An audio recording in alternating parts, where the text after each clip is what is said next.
ओम सच्चिदानंद रूपाय विश्वोत्पत्त्यादिहेतवे तापत्रय विनाशाय गोविंदाय नमो नमः। कृष्णाय वासुदेवाय हरये परमात्मने प्रणदाक्लेशनाशाय गोविंदाय नमो नमः। नमस्कार, स्वागत है आपका आचार्य वाणी में। मैं आचार्य डॉक्टर विक्रमादित्य आपके साथ हूँ। आज का विषय है मिथुन राशि वालों के लिए ग्रहों का परिवर्तन का योग क्या रहेगा इस अगस्त के मध्यकाल में। यदि मिथुन राशि के दृष्टिकोण से देखा जाए तो सबसे बड़ा परिवर्तन आपकी राशि में ही होने का योग बन रहा है, क्योंकि बुध पहले तो अस्त चल रहे थे, अभी कुछ दिन पहले उदय हुए हैं और अब मार्गी होने भी जा रहे हैं। ये मार्गी होंगे तो आपके लिए शुक्र के साथ विराजमान होने का योग बनाएंगे इसी अगस्त में, जो आपकी राशि के दृष्टिकोण से देखें तो बड़ा महत्वपूर्ण योग बनाते दिखाई देंगे। और ये आपके लिए कई मामलों में बहुत जबरदस्त महालक्ष्मी की कृपा प्राप्त करने का, एक नई उम्मीद को जगाने का योग लेकर आते दिखाई दे रहे हैं। वैसे दिन अभी भी ठीक है अगर आप सही रास्ते को पकड़ लें। आप यदि जितने इन दिनों खास तौर पे योग बना हुआ है आपकी राशि में दृष्टिकोण, जितना आपके परिवार के लोग आपसे प्रसन्न रहेंगे उतना ज़्यादा आपके जीवन में तरक्की का योग बन सकता है। और देखो, एक पुरानी कहावत है, बिन मांगे मोती मिले, मांगे मिले ना भीख। किसी के सामने जाकर रोने से इस वक्त आपकी राशि में योग है कि वो नेगेटिव ही होगा आपके लिए। इसलिए जो कुछ झेल रहे हो किसी के सामने कहने की ज़रूरत नहीं है। मिथुन राशि वाले इस बात खास तौर पे ध्यान रखना, नहीं तो लोग आपकी वीकनेस का लाभ उठा सकते हैं। तो ये सोच समझकर कार्य करने की ज़रूरत है आपकी राशि के दृष्टिकोण से। बृहस्पति शुक्र का युति आपकी राशि में द्वंद्वात्मक स्थिति आपके मनोमस्तिष्क में आपने स्वयं बना रखी है। एक रास्ते पढ़ो, उस पर जो पकड़ लो, उस पर चलने का प्रयास करो, देखो कैसे आपके लिए अच्छा ना होगा। लेकिन महाराज एक बात समझें, आपकी राशि में भाग्य भाव में राहु ने बैठकर आपको थोड़ा सा धर्म से विमुख कर दिया है। ये धर्म से विमुख यदि होंगे ना तो बस सब कुछ बना बनाया खेल बिगाड़ दोगे। इसलिए आस्था धर्म के क्षेत्र में अवश्य दृढ़ रखने का प्रयास करो। बाकी सब चीज़ ग्रहों का खेल है, वो हम आपको बताते हैं कैसा रहेगा अगस्त के मध्यकाल में आपका। सबसे पहले बात कर लेते हैं आपकी राशि के दृष्टिकोण से। 11 अगस्त को सोमवार का अवसर है। भाद्रपद का महीना आरंभ हो चुका है और ये भाद्रपद का महीना कई नई अपॉर्चुनिटीज़ को लेकर आपके सामने आता दिखाई दे रहा है। द्वितीया तिथि है इस दिन कृष्ण पक्ष की, और आपकी राशि में इस दिन विशेष तौर पर समझें भाग्य में ही बैठे हुए चंद्रमा राहु के साथ आपको धर्म की तरफ प्रेरित करना दिखाई दे रहे हैं, मन को सरल करते दिखाई दे रहे हैं। लेकिन आप रूढ़िवादी बातों को त्यागने का प्रयास करें, सरलता से धर्म को, सत्य को एक्सेप्ट करने का प्रयास करें। ओम नमो भगवते वासुदेवाय, ओम नमः शिवाय, इस मंत्र का स्तवन करें, कल्याण होगा।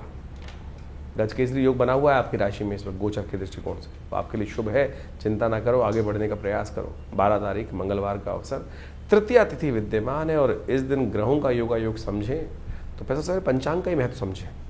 इस दिन मंगलवार है और तृतीया उदय तिथि चतुर्थी का योग बन जाएगा, तो अंगारक चतुर्थी का योग बना। और आप समझें आपकी राशि में दृष्टिकोण से इस वक्त मंगल चतुर्थ में बैठकर, शनि दशम में बैठकर द्वंद्व कर रहे हैं।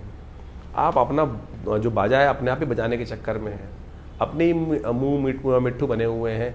लोग कौन समझ रहे हैं, और वही मियाँ मिट्ठू बनना अपना जो है वो आपके इमेज को खराब कर रहा है शनि के कारण से। बस उससे बचते हुए कार्य करो।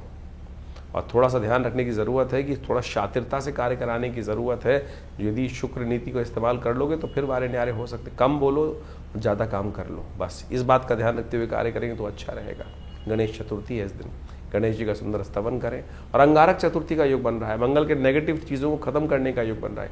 यदि ये मंगल नेगेटिव भी आपकी राशि के दृष्टिकोण से, सुंदरकांड का पाठ कीजिए, हनुमान जी को चोला चढ़ाइए, शुभ होगा। हमने विवेकानंद योगाश्रम में इस अंगारक चतुर्थी पर बड़ा अच्छा कार्यक्रम रखा है, हनुमान जी का स्तवन रखा है, पाठ रखा है। आप आइए, उसमें सम्मिलित हो, कल्याण होगा। 13 तारीख बुधवार का अवसर, चतुर्थी और पंचमी का योग बन रहा है। पंचमी क्षय हो रही है और इस वक्त ग्रह नक्षत्रों के दृष्टिकोण से आपकी राशि में विजय का योग बनता दिखाई दे रहा है। जितनी मेहनत उतनी सफलता देते दिखाई दे रहे हैं। शनि भी कुछ नहीं बिगाड़ सकते यदि आप चलना शुरू कर दो। कर्म के अनुसार से आपको लाभ मिलता निश्चित दिखाई दे रहा है। हाँ, नए कार्य करने से बचना चाहिए क्योंकि पंचमी तिथि इस दिन क्षय हो रही है, इस बात का ध्यान रखते हुए कार्य करें। 14 तारीख बृहस्पतिवार का अवसर, षष्ठी तिथि विद्यमान है और इस दिन ग्रह नक्षत्रों के दृष्टिकोण से योग जो परिवर्तन की तरफ आगे बढ़ते दिखाई दे रहे हैं वो आपके लिए रिजल्ट लाते दिखाई देंगे। बिल्कुल रिजल्ट लाते दिखाई देंगे। ध्यान रखने की ज़रूरत है, परिवार के लोगों के साथ मिलकर काम करें। चाहे कोई भी संबंध आपका परिवार के साथ है, यदि परिवार में जो बैलेंस नहीं रहेगा तब फिर क्लैश हो सकता है। इस बात का ध्यान रखते हुए कार्य करने की ज़रूरत है। परिवार से द्वंद्वात्मक स्थिति को दूर करने का आपको प्रयास करना चाहिए, क्योंकि ग्रहों का परिवर्तन का योग जो बन रहा है वो कहीं ना कहीं परिवार में द्वेष उत्पन्न करने की स्थिति उत्पन्न कर सकता है। और वो परिवार के द्वेष केवल आप अकेले ही बहुत कुछ करना चाहते हैं। आप अकेले 100 के बराबर हैं, लेकिन अकेला चना भाड़ नहीं भूजता, इस बात का ध्यान रखना चाहिए। साथ लेके चलने का प्रयास करें। इन दिनों आपकी राशि एक ही बात कहती है, हनुमान जी का जितना स्तवन करोगे उतना बढ़िया रहोगे। हनुमान जी को प्रसन्न करने का प्रयास करो, वो आपके लिए श्रेष्ठ रहेगा। 15 तारीख की बात करें तो शुक्रवार का अवसर है, सप्तमी तिथि विद्यमान है और इस दिन 15 अगस्त है। 15 अगस्त भारत का स्वतंत्रता दिवस। ये इस बात को करता है कि राष्ट्र सर्वोपरि होना चाहिए। जननी जन्मभूमिश्च स्वर्गादि अपि गरीयसी। उस विशेष तौर पर भाव का ध्यान रखें कि जिस अवलवले को लेकर, जिस भाव को लेकर हमारे स्वतंत्रता सेनानियों इस देश को आज़ाद कराने के लिए अपना तन मन धन संपूर्ण शरीर त्याग दिया, क्या हम उनकी आशाओं पर सही कार्य कर रहे हैं? राष्ट्र ने हमको क्या दिया, इस भाव को नहीं, हम राष्ट्र को हम क्या दे रहे हैं, इस बात का हमको ध्यान रखने की ज़रूरत है। तभी राष्ट्र आपके लिए विशेष तौर पर कोई योग बनाएगा। ये राष्ट्र 15 अगस्त का लाभ होगा। 15 अगस्त का जो संपूर्ण समर्पण का योग है उसको हमको ध्यान रखने की ज़रूरत है, तो उसको भाव रखते हुए हम काम करेंगे तो बहुत अच्छा है। ग्रहों के दृष्टिकोण से, आपकी राशि के दृष्टिकोण से आप समझें कि ग्रह क्या कह रहे हैं आपके लिए। ग्रहों के दृष्टिकोण से, आपकी राशि के दृष्टिकोण से इस दिन जो योग बन रहा है वो आपकी राशि के लिए पॉजिटिव है, कई मामलों में पॉजिटिव बना हुआ है। उस पॉजिटिविटी का आपको लाभ लेना चाहिए। कन्या पूजन इस दिन विशेष तौर पर आपके लिए बहुत सुंदर योग बनाएगा। दही का दान करना आपके लिए बड़ा अच्छा रहेगा आपकी राशि के दृष्टिकोण से। गौ पूजन करना आपके लिए बड़ा श्रेष्ठ है। 16 तारीख का दिन शनिवार का अवसर है, अष्टमी तिथि विद्यमान है और इस दिन चंद्रमा उच्च के होने जा रहे हैं आपकी राशि के दृष्टिकोण से। लेकिन थोड़ा सा कहीं ना कहीं आपके लिए ये चंद्रमा का उच्च होना आपके नुकसान को बढ़ाता दिखाई दे रहा है। मनोभाव तो बड़ा ऊंचा रहेगा, हवा में मन तैरता दिखाई दे रहा है। जमीन पर आकर काम करने की ज़रूरत है। ज़मीन से बहुत ज़्यादा ऊपर उड़ना, मन को कहीं हवा में रखना, ये आपके लिए नेगेटिव हो सकता है। इस बात का ध्यान रखते हुए कार्य करें। सोच ऊंची से नहीं, कर्म ऊंचा करने की ज़रूरत दिखाई देती है। इस दिन जन्माष्टमी है, एक सुंदर दिवस है। आपके ग्रहों के दृष्टिकोण से देखें तो इस वक्त शनि महाराज आपकी सफलता पर अंकुश दे रखे हैं और शनि का संबंध कृष्ण के साथ बहुत अद्भुत है, भगवान के साथ। जब शनि संपूर्ण संसार से त्याग दिए गए तो भगवान की शरण में गए और भगवान के सामने अपना दारुण दुख उपस्थित किया। शनि महाराज ने, कहीं और नहीं लगता, कभी मुझे ऐसे कभी पढ़ने को नहीं मिली कि शनि ने अपना दारुण दुख किसी और के सामने व्यक्त किया हो। भगवान कृष्ण के समक्ष अपनी दारुण कथा सुनाई उन्होंने, और तो भगवान ने उनको स्थान दिया कोकिला वन में। 84 कोस के अंदर कोकिला वन में उनको स्थान दिया। तो यानी भगवान किसी को त्यागते नहीं है। और इस दिन, शनिवार के दिन जन्माष्टमी का योग पढ़ने के कारण से आप शनि को भी मना सकते हैं। जन्माष्टमी बहुत श्रेष्ठ समय पे आई है। 16 अगस्त को इस बार जन्माष्टमी का सुंदर योग बन रहा है और जन्माष्टमी का योग ग्रहों के दृष्टिकोण से इस बार सबके लिए, स्मार्ट वैष्णव सब लोग शनिवार को, कोई मतभेद नहीं रहेगा। आमतौर पे बहुत सारे मतानुसार कई बार मतभेद उत्पन्न हो जाते हैं कि हम हमारे आचार्यों के अनुसार से इस योग में माना जाए, इस योग में माना जाए।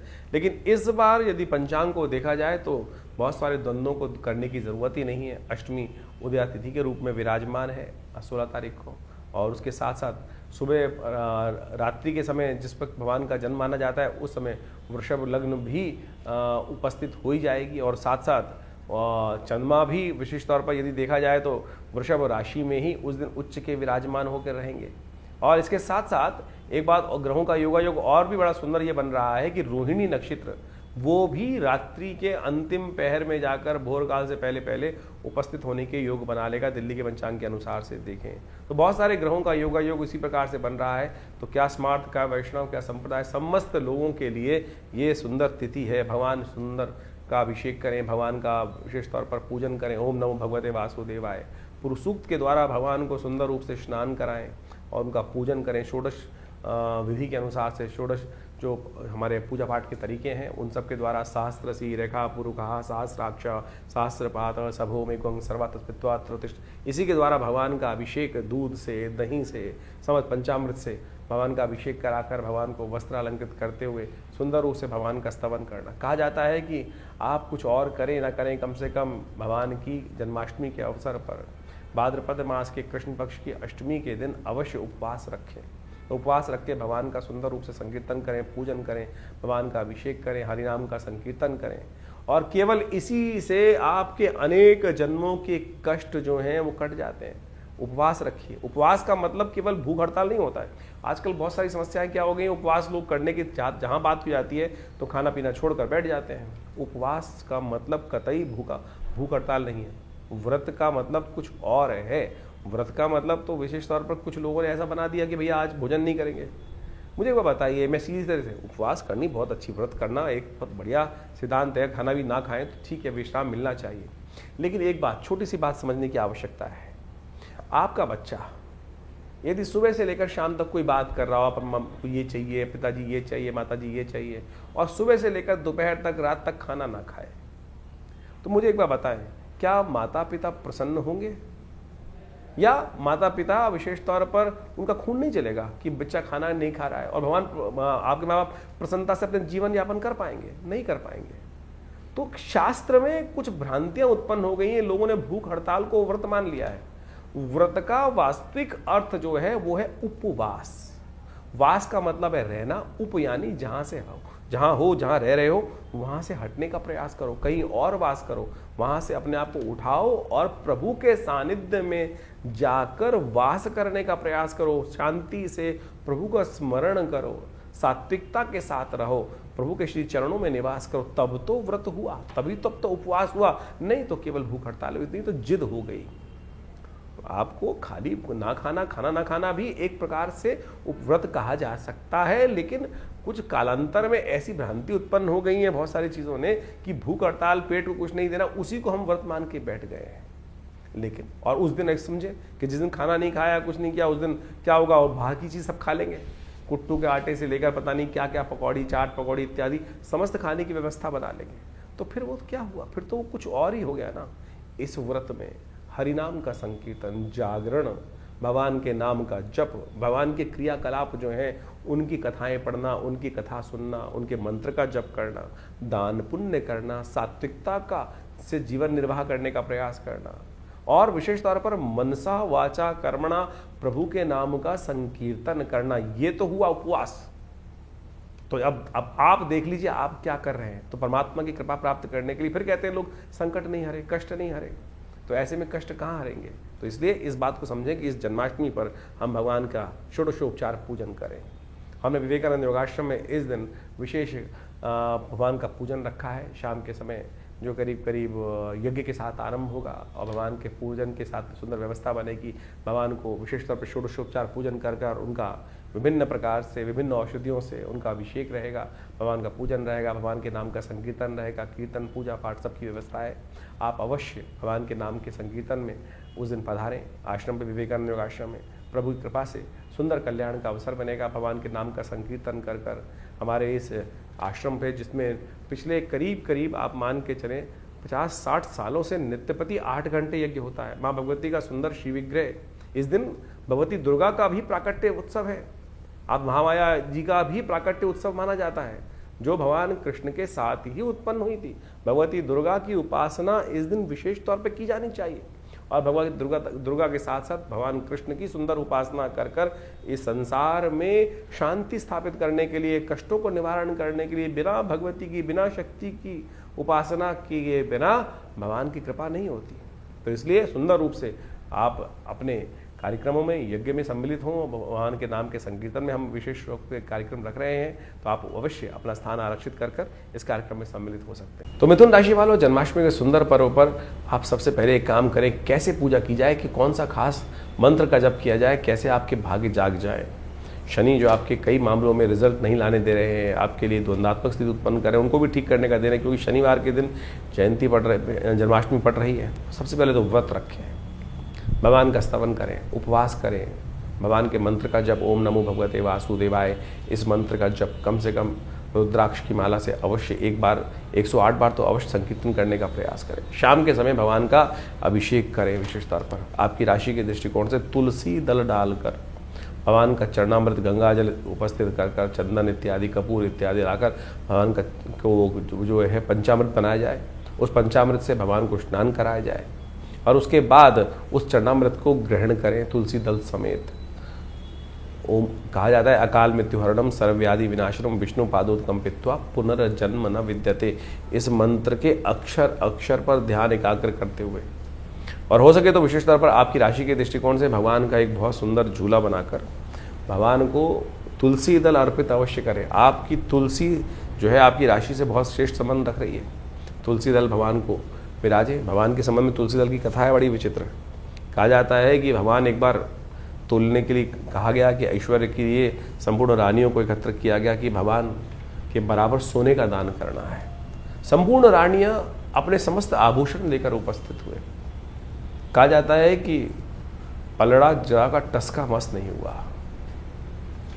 तो कहा जाता है कि एक भगवान की पटरानी तुलसी के कुछ पत्र लेकर उस पर डाल देती है, पलड़ा तत्काल बराबर हो जाता है। यानी तुलसी की इतनी महिमा है। आपकी राशि के दृष्टिकोण से भगवान को तुलसी दल अर्पित कर कर उसके साथ प्रसाद के साथ पंजीरी के साथ पंजीरी भगवान को अर्पित करें। आपकी राशि के दृष्टिकोण से धनिये की बनी हुई पंजरी, आपकी राशि का संबंध जो है विशेष तौर पर धनिये की बनी हुई पंजरी, स्वास्थ्य संबंधी समस्या चल रही हो तो ये अर्पित करने का प्रयास करें। यह आपके कष्टों को भी निवारण करने का योग बनाएगी। और इसके साथ साथ विशेष तौर पर वो जो तुलसी दल भगवान को अर्पित करें वो आप उसको उठा के रख लीजिएगा और उसका एक ताबीज़ में डालकर मोरपंख के साथ अपने विशेष तौर पर स्थान में रख लीजिए। पुड़िया बना के अपने स्थान पर रख लीजिए, अपने पर्स में रख लीजिए। ये पूरे वर्ष तक शनि के तमाम जो नेगेटिव प्रभाव है उनको भी ठीक करेगा और आपके कष्टों से भी निवृत्ति का योग देगा। ये सुंदर उपाय आप अवश्य करने का प्रयास कीजिए। आपकी राशि के दृष्टिकोण से बड़ा कष्टों को निवारण करने का योग बनता दिखाई देगा। 17 तारीख रविवार का अवसर, 9वीं तिथि विद्यमान है। इस दिन ग्रहों के दृष्टिकोण से समझे संक्रांति भी पड़ रही है, गोगा नवमी पड़ रही है और ये संक्रांति जो है वो संपूर्ण कष्टों को हरने वाले योग बनाएगी। ऐसे में विशेष तौर पर भगवान का सुंदर स्तवन करें। सिंह राशि में सूर्य प्रवेश करते दिखाएंगे। आपकी राशि के दृष्टिकोण से देखें तो ये पराक्रम को बढ़ाने के योग बनाएंगे। और ऐसे में आपकी राशि के दृष्टिकोण से ये सूर्य का परिवर्तन कई प्रकार से आपके लिए कल्याणकारी योग बनाता दिखाई। 1 महीने तक सूर्य यहाँ रहने वाले हैं, पराक्रम को अद्भुत रूप से बढ़ाने वाले हैं। सूर्य केतु के साथ विराजमान होकर आपकी राशि के दृष्टिकोण से बड़ा अच्छा योग आपके लिए बनाते दिखाई दे रहे हैं। ये आपके लिए खासतौर पर कोई नया कीर्ति का योग बना सकते हैं। कीर्ति प्राप्त करने के लिए अच्छा योग आपकी राशि के दृष्टिकोण से पराक्रम में कोताही नहीं बरतनी है। कई बार क्या होता है कि हम लगातार काम कर रहे होते हैं, शनि महाराज आपकी राशि में इस वक्त ऐसी स्थिति में चल रहे हैं कि जो आपकी सफलता में अंकुश दे रहे हैं, लेकिन उसमें कई बार क्या होता है हम पराक्रम करना ही भूल जाते हैं। कई बार हार लगातार हो रही होती है तो पराक्रम, इस समय योग बन रहा, सूर्य महाराज परिवर्तन कर आपकी राशि में पराक्रम से विजय, पराक्रम से सफलता देने का योग बनाकर तैयार बैठे। तो नित्यपति भगवान सूर्य को अवश्य रोली से अर्घ देने का प्रयास करें। थोड़ा सा रोली डालकर जल में उससे भगवान को तांबे के लोटे से अवश्य अर्घ दें नित्यपति। और देखें सूर्य आपके लिए बहुत सुंदर योग बनाकर तैयार करने वाले हैं। बृहस्पति रविवार के दिन हृदय नाम का योग बनता है, जब संक्रांति का योग बनता है तो अवश्य इसका लाभ लें।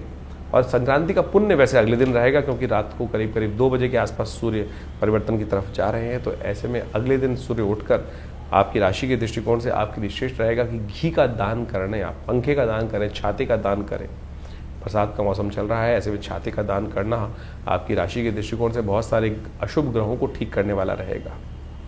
18 तारीख सोमवार का अवसर, 10वीं तिथि विद्यमान है और ग्रहों का परिवर्तन का योग तो समय बनता ही रहता है, लगातार बनता रहता है। ये परिवर्तन जो बनकर आ रहा है, बृहस्पति के साथ चंद्रमा विराजमान होने जा रहे हैं, ये आपके बहुत सुंदर योग बनाएंगे, लाभ के योग बनाएंगे। बृहस्पति, शुक्र और चंद्रमा तीनों एक साथ विराजमान होकर आपकी राशि में संपूर्ण रूप से बड़ा शुभ का योग, लाभ का योग आपके लिए बनाकर तैयार हुए। 3 परम शुभ ग्रह और ऐसे में ये योग जो बन रहा है आपकी राशि के दृष्टिकोण से लाभ स्थिति में ले जाता दिखाई देगा आपको।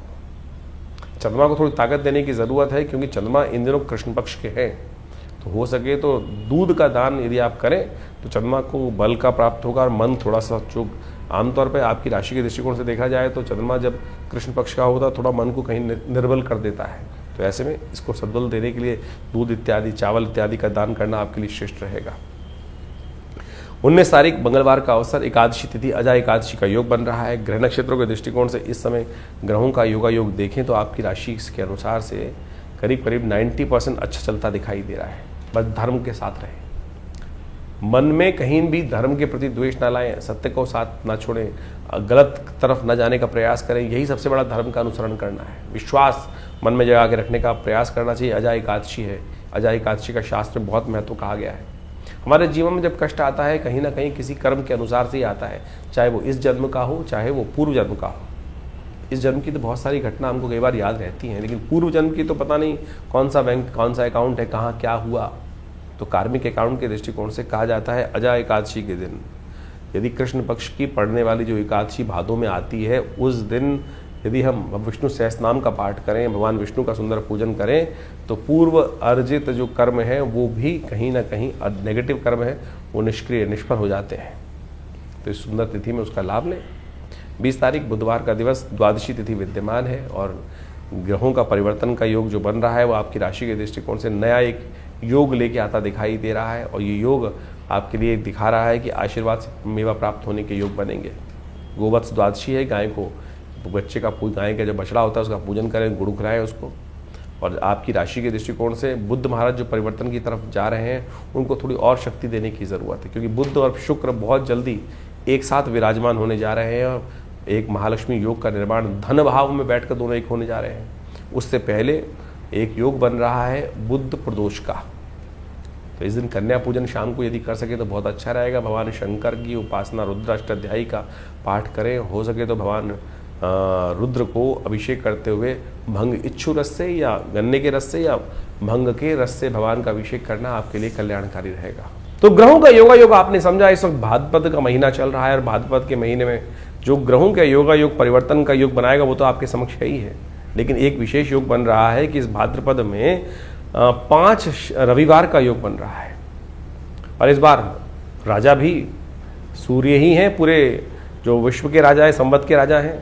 और उसके दृष्टिकोण से यदि ग्रहण प्रभाव देखा जाए तो इस बार पूरे विश्व में अच्छी खासी वृष्टि के योग बन रहे हैं और वो इतनी ज़्यादा हो गई है, कई जगह लोग परेशान भी हो गए, त्रस्त भी हो गए हैं। और इस बार 5 रविवार का योग भाद्रपद में जो दिखा रहा है वो वास्तविक तौर पर एक बात को भी इंगित करता है कि जो इस वक्त भयावह पूरे विश्व में पानी की त्रासदी चल रही है, अतिवृष्टि होने के योग बन गए हैं, उससे कहीं ना कहीं अब कुछ ना कुछ रास्ता, बचाव का रास्ता बनता भी दिखाई देगा। लेकिन ये कहीं ना कहीं प्रकार से जो भाद्रपद महीने में यदि 5 रविवार पड़ जाए तो एक बात कही जाती है, युद्ध की आशंका, युद्ध की अफवाहें, कहीं ना कहीं मतभेद बहुत ज़्यादा कहीं ना कहीं संसार में बढ़ जाते हैं और कहीं ना कहीं आपस में मनभेद भी होने लगते हैं। इस वक्त विश्व में जिस प्रकार से जो योगा योग बन रहा है वो कहीं ना कहीं आपदाओं का संकेत भी देता दिखाई दे रहा है। और ऐसे में जो अन्न इत्यादि के संबंध में जो कार्य करते हैं उनको भी थोड़ा सावधान रहना चाहिए। तेजी का माहौल बनता दिखाई दे रहा है। विभिन्न अन्न के क्षेत्र जितने भी हैं, खाद्य पदार्थ जितने हैं, गेहूँ इत्यादि, चावल इत्यादि और बहुत सारी और भी जितनी चीज़ें हैं, उन सब में कहीं ना कहीं जो अतिवृष्टि के कारण से जो योग बनते दिखाई दे रहे हैं वो कहीं ना कहीं महंगाई को बढ़ाने की तरफ योग बनाते दिखाई दे रहे हैं। ऐसे में आपकी राशि के दृष्टिकोण से जो योग बन रहे हैं वो आपने अच्छे समझें। ग्रहों के प्रभाव को जितने जल्दी हम समझ लें और उसके अनुसार से अपने जीवन में सही रास्ता पकड़ लें, ये ज्योतिष का चमत्कारिक प्रभाव है। देखिए, जो सूर्य है वो हर एक स्थिति में एक सही निकलता है, लेकिन हर व्यक्ति पर उसका प्रभाव अलग अलग होता है। ग्रहों का ये परिवर्तन जो योग बनाते हैं, इन सब का प्रभाव सूक्ष्म दृष्टिकोण से हर व्यक्ति को समझ में आना चाहिए। ज्योतिष के दृष्टिकोण से बड़ा सूक्ष्म अन्वेषण है। आपकी जन्मपत्री, आपका जो भाग्य है वो हर व्यक्ति का अलग है। कहीं ना कहीं उस भाग्य पर किस प्रकार का योग बनेगा, ग्रहों का परिवर्तन क्या प्रभाव डालेगा, हर व्यक्ति पर अलग प्रभाव डालता है। एक ही क्षेत्र में रहने वाले, एक ही घर में रहने वाले, यदि हम देखें कि क्या परिवर्तन एक जैसा ही होगा सबके लिए, नहीं, बिल्कुल नहीं होगा। किसी के लिए अच्छा, किसी के खराब। एक ही घर में रहने वाले जो 8, 5, 6 जातक हैं, उन सब पर भी ग्रहों का प्रभाव अलग अलग होता है। तो ऐसे में उस परिवर्तन का प्रभाव आपके ऊपर क्या हो रहा है, राशि के दृष्टिकोण से तो आप समझ ही रहे हैं, लेकिन आपकी जन्मपत्री, आपका जन्म समय, आपका भाग्य बिल्कुल बहुत सारी चीज़ों को बताने में रास्ता बता सकता है। तो ज्योतिष विज्ञान बड़ी सूक्ष्म दृष्टिकोण से देखने की चीज़ें हैं और हम बहुत सारी चीज़ों को समझने का प्रयास करते हैं। बड़ा शोध संस्थान चलाते हैं पिछले करीब 50 सालों में। ज्योतिष के संबंध में, अध्यात्म के संबंध में, भारतीय योग विज्ञान के संबंध में हमारे आश्रम में बहुत सारी रिसर्च, बहुत सारा अनुसंधान, शोध किया गया। 50 से ऊपर पुस्तकें प्रकाशित की गई हैं। सदगुरु आचार्य श्री केशव देव जी के महाराज के सानिध्य में रहकर हमने बहुत सारे विभिन्न भारत की पराविद्याओं के ऊपर कार्य किया, चाहे वो मंत्र विज्ञान है, चाहे वो यज्ञ विज्ञान है, चाहे वो कर्मकांड है, योग की सहस्त्रों शाखाएं हैं और उन सब के ऊपर मुद्रा विज्ञान इत्यादि बहुत सारे अलग अलग विषयों के ऊपर बहुत सारा शोध अनुसंधान करके चीज़ों को समझने का हमने प्रयास किया। और आप समझें, ज्योतिष एक ऐसा विषय है कि जिसके द्वारा आप बहुत सारे कार्यों का निदान भी कर सकते हैं, डायग्नोज कर सकते हैं। बीमारियों के संबंध में भी जो आयुर्वेद के साथ साथ ज्योतिष को साथ साथ चलाया गया था।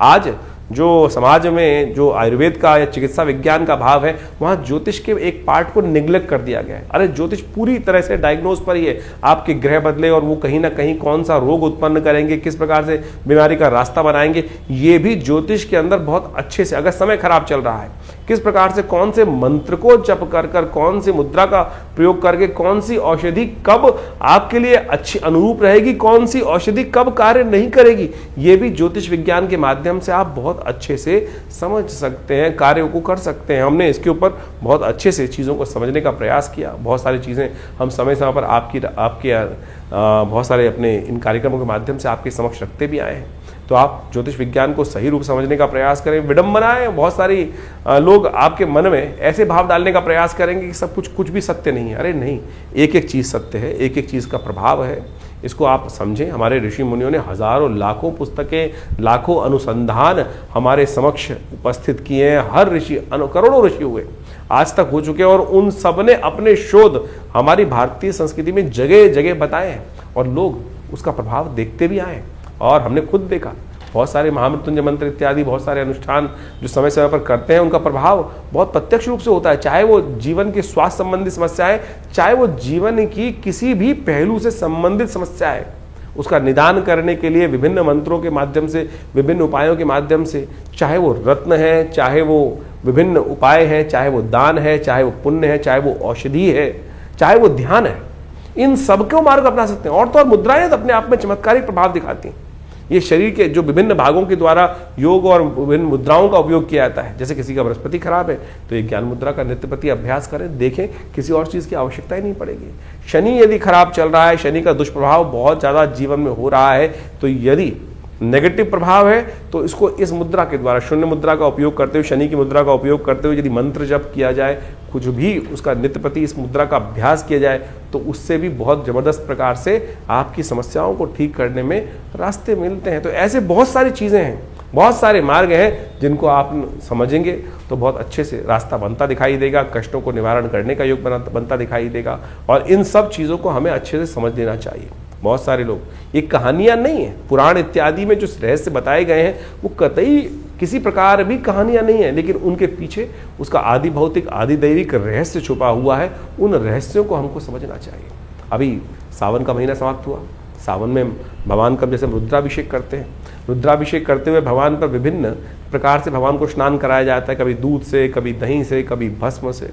भगवान के ऊपर बिलपत्र चढ़ाए जाते हैं, दूर्वा चढ़ाई जाती है, भंग चढ़ाई जाती है, और तो और वो आक के पत्ते चढ़ाए जाते हैं, धतूरे के पत्ते चढ़ाए जाते हैं। यदि इनको वैज्ञानिक तौर पे आप देखने का प्रयास करेंगे तो इन सब के माध्यम से आप समझे, घास को चढ़ाकर भगवान के ऊपर चढ़ाने का कारण क्या है?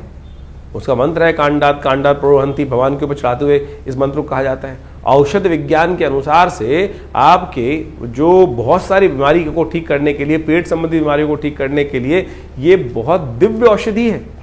जो घास के ऊपर 3 जो अंकुर, दिरवा अंकुर होते हैं, कहा जाता है गणेश जी एक बार बीमार हो गए थे और ऋषियों ने 108 दूर्वा अंकुर अभिमंत्रित कर कर गणेश जी को दिए, उससे उनको स्वास्थ्य में लाभ प्राप्त हुआ। इसी प्रकार से विभिन्न जो चीजें हमारे क्रियाकलाप कर्मकांड के सिद्धांत से भारतीय संस्कृति में बताई गई हैं, पुराण इत्यादि में चीजों में बताए गए हैं, वो सब के सब क्रियाकलाप बहुत रहस्यपूर्ण है, परम वैज्ञानिक है। औषधीय दृष्टिकोण से भी उसको अच्छे से समझा जा सकता है। तो आप इन सब को समझें। हम समय समय पर आपकी राशि के दृष्टिकोण से बहुत सारी चीज़ें बताते हैं, लेकिन जन्मपत्री भी उसका बहुत विशद विषय है और वृहद विषय है। साथ साथ आपके हाथ की रेखाएं, मस्तिष्क की रेखाएं, और ये सब का सब शरीर की जो विभिन्न आकृति विज्ञान है, वो ज्योतिष के अनुसार समुद्र शास्त्र के माध्यम से इन सब रहस्यों को अच्छे से समझकर हम जीवन में उत्थान की तरफ आगे चलें। और भारतीय संस्कृति परम बहुत सुंदर रूप से उपस्थित किए गए इन सब रहस्यों को, तो आप यदि इन सब चीज़ों को समझेंगे तो बहुत बढ़िया आपके लिए बहुत सारे विषयों को अच्छे से हम बताएंगे। आश्रम के द्वारा जो प्रकाशित पुस्तकें हैं वो आप हमारी वेबसाइट पे जाके देख सकते हैं। mudrasforhealing.com वेबसाइट है हमारी, acharyavickramaditya.com वेबसाइट है हमारी, vivekanandnaturecure.com ये भी हमारे आश्रम की ही वेबसाइट है। और यहाँ पर हमारे आश्रम की समस्त गतिविधियों को समय समय पर हम बताते रहते हैं। बहुत सारे विभिन्न कार्यक्रम आश्रम पे समय समय पर चलते रहते हैं और इन सब विषयों को आप अच्छे से समझकर और इन सब से आश्रम से जुड़ें। और स्वागत है आप सबका हमारे यहाँ जो नित्य प्रति कार्यक्रम होते ही हैं। रविवार को विशेष कार्यक्रम में, यज्ञ में आप सब लोग सम्मिलित हो सकते हैं। सुबह 8 बजे से लेकर करीब करीब 10 साढ़े 10 बजे तक भंडारे के साथ बड़ा यज्ञ और स्वाध्याय इत्यादि का कार्यक्रम चलता है हर रविवार को। और आप सब अपने विषयों को लेकर आश्रम पे उपस्थित होंगे तो हम अवश्य जो भी भगवान की कृपा से रास्ता बनेगा अवश्य आपके साथ बनाएंगे। जीवन में कल्याण का मार्ग प्रशस्त हो, आप सबको आशीर्वाद, कल्याण हो, भगवान का कृपा आपके साथ हमेशा बनी रहे।